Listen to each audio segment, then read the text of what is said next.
ए रण का करते ग मुली झोपून उठले काय आता झोपून उठले झोपली ती तुला म्हणून तिथे झोपला होय कुठे बघते अंकल तिकडे ऐक ऐक ऐक ऐक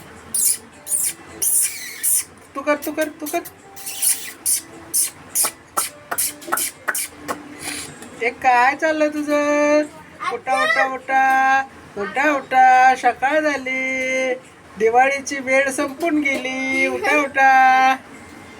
ऐ, उठ. अगं डोळ्यातनं पाणी निघायला लागले ए, ए.